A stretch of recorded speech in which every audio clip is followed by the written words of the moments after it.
যখন শরীর ভীষণ অসুস্থ হয় বা মন খারাপ হয়, প্রথমে কার কথা তোমাদের মনে পড়ে? আমার তো প্রথমে মায়ের কথা মনে পড়ে। সবারই কিন্তু মায়ের কথাটাই মনে পড়ে।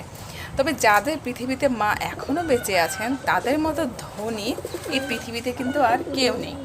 আর যাদের মা আর বাবা নামক বট গাছ নেই, তাদের থেকে অভাগী কেউ নেই। আমারও কেউ নেই, যার জন্য কিন্তু আমি এসব টেনশন করতে করতে আরও বেশি অসুস্থ হয়ে যাই। কি বলবো। অনেক তো কথা হলো বন্ধুরা, দুপুরে রান্নায় চলে আসি। দুপুরে আজ রান্না হবে ডিম, আলু আর নারিকেল ফালি করে কেটে তাই দিয়ে রান্না করা হবে। আর এখানে দেখুন আমার শাশুড়ি ব্যাগ ভর্তি বাজার নিয়ে এসছেন। এর ভিতরেও বাজার আছে, তো কি কি আপনাদের নিয়ে এসছে সেটাও আপনাদের দেখাবো।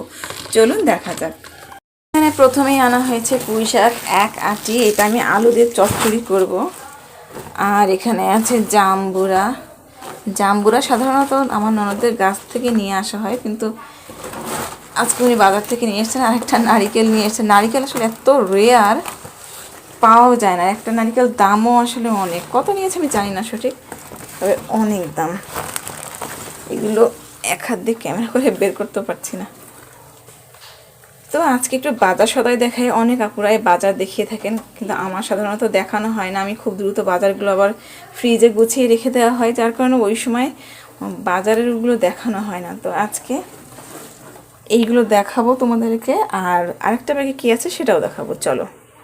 আর এই ব্যাগে আছে দেখুন 2 আঁটি কলমি শাক। এটা আমি আজ ভাজি করব না। আর ওদিকে আমার শাশুড়ির সাথে আমাদের হেল্পিং যে হ্যান্ড উনি এসছেন, তার সাথে কথা হচ্ছে, ওগুলো আপনারা একটু ইগনোর করবেন। আছে 1 কেজি শসা। আসলে আমার বাসায় 2 জন মাত্র মানুষ, যার জন্য খুব বেশি বাজার ওইভাবে হয় না। আমাদের নিচে দিয়ে যে সবজিগুলো মাঝে মাঝে আর কি তোলা হয়, সেগুলো দিয়ে কিন্তু অনেকটা হয়ে যায়। তো যেদিন থাকে না সেদিন আবার বাজার করে নিয়ে আসা হয়। আছে কতগুলো বেগুনটা আজকে রান্না করতে বলছেন, কিন্তু তার আগে আমি ডিমটা বসিয়ে দিয়েছিলাম। আর এই যে 5 কেজি আলু আছে, আবার আলু কিনে নিয়ে আসা হবে। তো আজকে আপাতত 5 কেজি নিয়ে এসছেন। আর আজকে মাছের বাজার করা হয়নি, উনি সময় পাননি, যেহেতু রান্না করতে দেরি হয়ে যাচ্ছে। আলুগুলো আমি ঢেলে নিব। আর এই বেগুনগুলো বা শসা, এগুলো সবই আমি ফ্রিজে গুছিয়ে রেখে দেবো। এগুলো আজকে আর কোনো কিছুই করা হবে না। শসা শুধু একটু কেটে রাখবো, আমার শাশুড়ি খাবেন, একটা কেটে রেখে দেবো। কেটে একটু লবণ দিয়ে মাখিয়ে রেখে দেবো। যদিও কাঁচা লবণ খাওয়া না নিষেধ, তারপরেও কিন্তু শসার সাথে একটু লবণ না খেলে না কেমন পানসা, এমনিতেই শসা আরও খেতে কেমন যেন একটা লাগে, তাই না বন্ধুরা? তো যাই হোক, আজকে বাজার এই ছিল। আর তোমরা জানো তো বন্ধুরা, আমার শরীরটা অনেক খারাপ। আমিও একটা শসা খেয়ে নিব প্রচণ্ড গরমে। আর রাত্রে আমার ঘুমের সমস্যা আছে, আমার থাইরয়েড আছে, আমি আগেই বলেছি। আমার শরীরটা আসলে অনেক খারাপ, যার জন্য আমি সেভাবে কোনো কাজ করতেও পারছি না। তো আমি সব কিছু গুছিয়ে নিয়ে দ্রুত রান্না করে রেস্ট নিব, একদমই ভালো লাগছে না। শরীরটা আসলে এত খারাপ, আজকে রান্না করতে করতেই অনেক অসুস্থ হয়ে গেছিলাম। ভীষণ খারাপ লাগছিল, অনেক উইক লাগছে, যার জন্য আর কি ভিডিওটা ওভাবে দেখাতে পারিনি। তো আজকে তোমাদের রান্না কিছুই শেয়ার করতে পারলাম না। চেয়েছিলাম অন্তত পুঁই শাক আর আলুটা কীভাবে রান্না করি। আর দেখো, ডিমে আলুর ভিতরে কিন্তু এভাবে আমরা নারিকেল এরকম ফালি ফালি করে দিয়ে রান্না করি, খেতে কিন্তু বেশ মজা লাগে। আশেপাশে অনেক সাউন্ড, আমাদের নিচতলায় যে ভাড়াটি আছে ওনারা কাদের সাথে আমার কথা বলছেন, বেশ সাউন্ড আসছে জন্য। চলো খেতে বসে, একটা শসা কেটে নেব, কেটে খাওয়া শুরু করবো। এই যে বন্ধুরা দেখো, আলু ডিম রান্না হয়ে গেছে।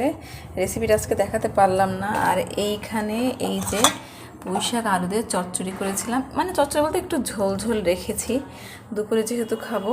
তো এখন আমি ভাত নিয়ে বসেছি, আমিও খেতে বসবো। এই যে ভাত নিয়ে আমিও বসে পড়েছি।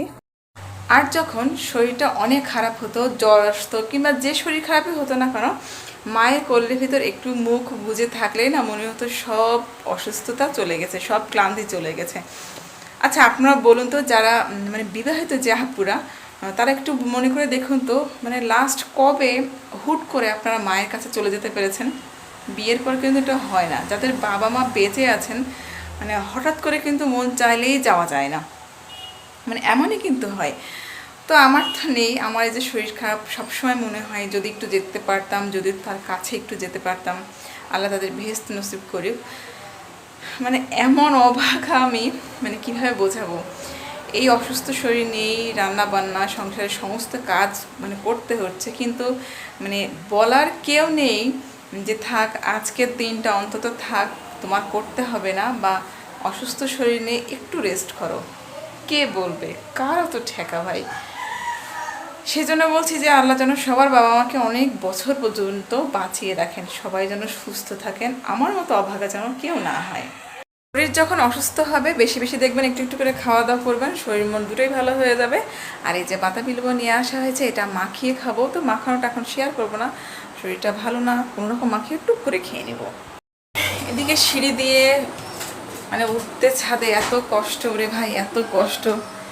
যাচ্ছি কবুতরদের একটু খাবার দিতে। ও, কবুতরদের খাবার দেওয়া অলরেডি হয়ে গেছে।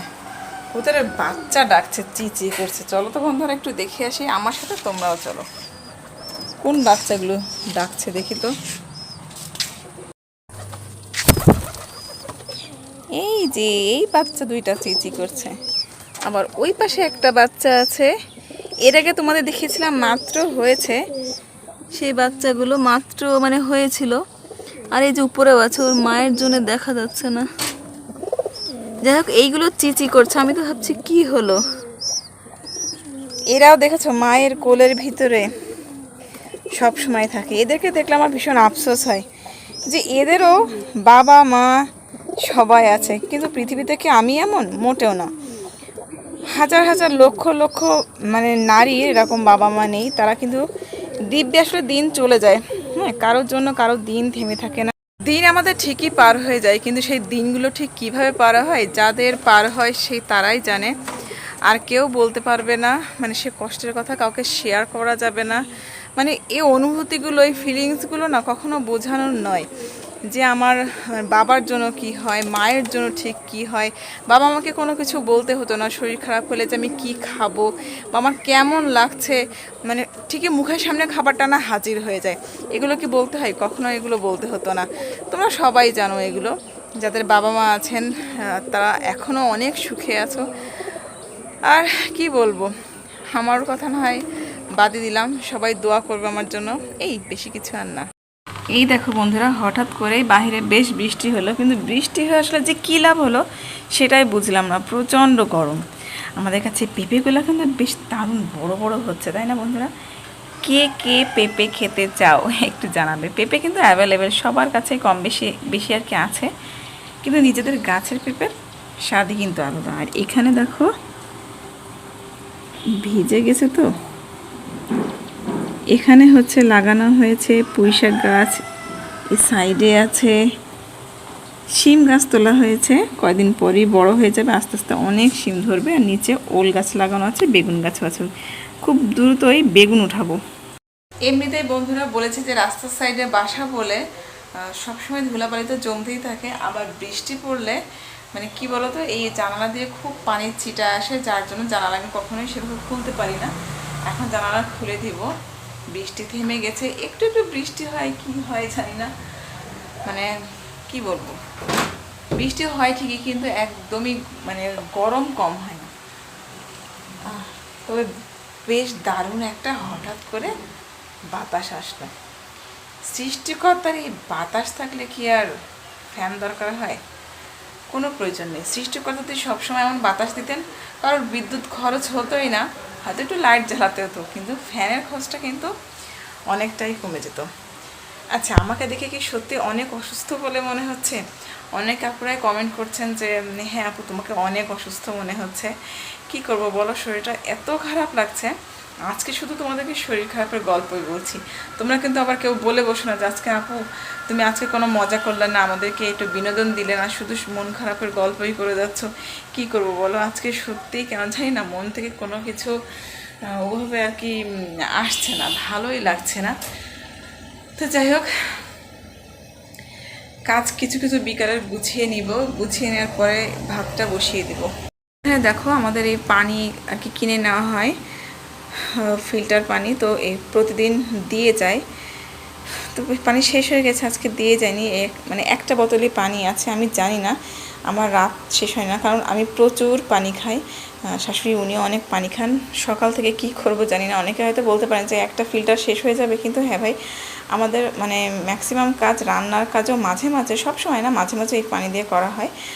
আর রাতটুকুই আর কি যাবে, এরপরে কি করবো জানি না। তাদেরকে ফোন দিতে হবে, ফোন দিলে আবার পানি দিয়ে যাবে। এদিকে রান্নাঘরের সমস্ত থালা বাসন মেজেও কিন্তু পরিষ্কার করে ফেলেছি। সাধারণত তোমাদেরকে এগুলো আমি দেখাই না, কিন্তু আজকে ওই যে বললাম, মন থেকে কেন জানি না কোনো আনন্দ, মানে কোনো কিছুই আসছে না, ভালো লাগছে না। তাই ভাবলাম যে সবাই যেমন ডেইলি ভ্লগে দেখায় সাংসারিক কাজগুলো, ওভাবে তো আসলে দেখাচ্ছি না, টুকটাক একটু একটু দেখাই। আর তখন যে আলুগুলো এনেছিলাম তোমাদেরকে দেখাই, খুব বেশি আলু নিয়ে আসা হয়নি, আলুগুলো যে এখানে রেখে দিয়েছি, তা না হলে কিন্তু ওই যে গত ভিডিওতে দেখিয়েছিলাম যে তেলাপোকা খেয়ে ফেলছে, সেই জন্য আর কি উপরে আর কি ছাদে যে খড়ির চুলা আছে সেখানে আর কি রাখা হয়নি। রাখলে আবার সে যা তাই হয়ে যাবে।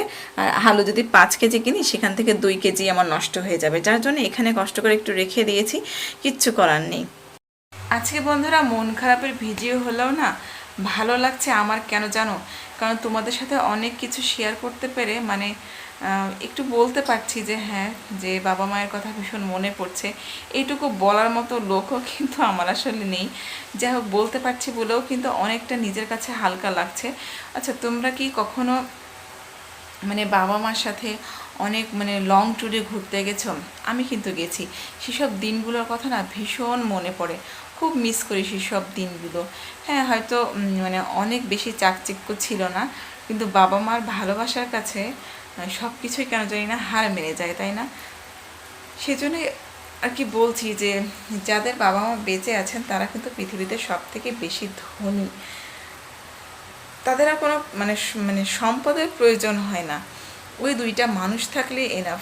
অনেক ডিভোর্সি আপুদেরকে দেখেছি, তারা ডিভোর্স হওয়ার পরে যখন সিঙ্গেল মাদার হিসেবে তাদের লাইফ লিড করেন, তখন কিন্তু বাবা মাই ভরসা হয়ে থাকেন। বাবা মা কখনো সন্তানের কাছ থেকে মুখ ফিরিয়ে নিতে পারেন না, কারণ একটা সন্তান জন্ম দেওয়া থেকে শুরু করে, মানে আমরা মেয়েরা কী বলবো, প্রেগনেন্সি টাইম থেকে শেষ পর্যন্ত একেবারে মৃত্যুর আগ পর্যন্ত যে কষ্টটা আমরা মেয়েরা সহ্য করতে পারি, বা বাবারা যে দায়িত্বগুলো আর কি পালন করে থাকেন, অন্য কেউ কিন্তু সে দায়িত্বগুলো বা কর্তব্যগুলো বা সে ফিলিংসগুলো মানে ওভাবে নিতে পারে না। হ্যাঁ, তো সেজন্য অন্য কারো কাছ থেকে এগুলো আশা করাও কিন্তু আমাদের বৃথা, কারণ এটা স্বাভাবিক। হ্যাঁ, আপনার বাবা মা কেবল আপনার বাবা মাই, অন্যের বাবা মা কখনো আপনার বাবা মা হবে না, এটা কিন্তু অবশ্যই অবশ্যই অবশ্যই 100% খাঁটি কথা। তো অনেকে হয়তো ভাবতে পারেন, হ্যাঁ অনেকের আছেন যে শ্বশুর শাশুড়ি এত ভালোবাসেন, আগলে রাখেন, 2 দিক থেকেই কিন্তু সেভাবে সহযোগিতার প্রয়োজন হয়, কিন্তু শুধু একপাক্ষিকভাবে যদি কেউ কাউকে ভালোবাসে, সেখানে কিন্তু সুখ কখনোই আসে না। তারপরও বলবো যে আপনার বাবা মা সাথে আপনি কাউকে কি তুলনা করতে পারবেন? কখনোই না। মায়ের কোলের যে একটা গরম ভাব, মানে কি বলবো, মানে ওই গরমটা খুব ফিল করি। বললাম না যে জ্বর আসলে মানে মনে হতো যেন মায়ের কোলে একটু মুখ রাখলেই হয়তো, একটু মাথা রাখলেই হয়তো রোগটা সেরে যাবে। পুরোপুরি হয়তো সারে না, মেডিসিনের প্রয়োজন হয়, কিন্তু মনের যে একটা মানে শান্তি অন্যরকম, মানে এই শান্তিটা অন্য কোথাও পাবেন না, কোথাও পাওয়া যাবে না। তারপরে বাবার যে দায়িত্বগুলো, উনি তো ঠিকই বুঝতে পারেন যে হ্যাঁ অসুস্থ হলে কী করতে হবে, বা আজকে মেয়ের জন্য কী কী আনতে হবে, বা ছেলের জন্য কী কী আনতে হবে, এই জিনিসগুলো কি কখনো বলে বলে আপনি কাউকে বোঝাতে পারবেন? কখনোই পারবেন না। তো যাই হোক, আজকে অনেক বকবক করলাম, অনেক বকবক করলাম। কালকে খুব সুন্দর একটি ভিডিও আপলোড করা হবে, আপনারা সবাই চোখ রাখবেন আমার চ্যানেলে, আর বেশি বেশি দোয়া করবেন যেন আমি মন খুলে প্রাণ খুলে হাসতে পারি, আর তোমাদের জন্য সুন্দর সুন্দর ভিডিও তৈরি করতে পারি, যেন আমি সেটা মানে স্বতঃস্ফূর্তভাবে হয়, কোনো জড়তা না থাকে, আর তোমাদেরকে বেশি বেশি আমিও ভালোবাসতে পারি। তোমরা শুধু আমাকে ভালোবাসলেই হবে, তোমরা যদি 2 পা এগো, আমাকে কিন্তু 10 পা এগিয়ে যেতে হবে, তা না হলে কিন্তু কখনোই সফলতা আসবে না। তুমি আমার পরিবারে আসবে, ভালোবাসা দিবে, আর আমি যদি তোমার পরিবারে না যাই, ভালোবাসা না দিই, আমাদের কি বন্ধুত্ব হবে? কখনোই হবে না। তো আজকের ভিডিওটা এই পর্যন্ত। সবাই ভালো থাকবে, সুস্থ থাকবে, আমার জন্য বেশি বেশি দোয়া করবে। আর হ্যাঁ, এই যে গরম ঠান্ডা এই সময়টাতে কিন্তু খুব সাবধান, কারণ এই সময়টাতে কিন্তু ম্যাক্সিমাম বাচ্চাদের হোক বড়দের হোক জ্বর আসছে প্রচুর, এবং এই জ্বরটা আসলে প্রচুর গায়ে ব্যথা হচ্ছে, মানে অন্যরকম, মানে ভীষণ কষ্ট হচ্ছে, এদিকে প্রচুর গরম লাগছে, আবার ফ্যান ছাড়লে শীত লাগছে, মানে ফিলিংসটা কেমন জানি। তো যাই হোক, সবাই সাবধানে থাকবেন, আমার জন্য বেশি বেশি দোয়া করবেন। আল্লাহ হাফেজ, টাটা, টেক কেয়ার। আজকের মতো এই পর্যন্তই, কালকে মজার একটি ভিডিও নিয়ে আসবো। আল্লাহ হাফেজ, লাভ ইউ।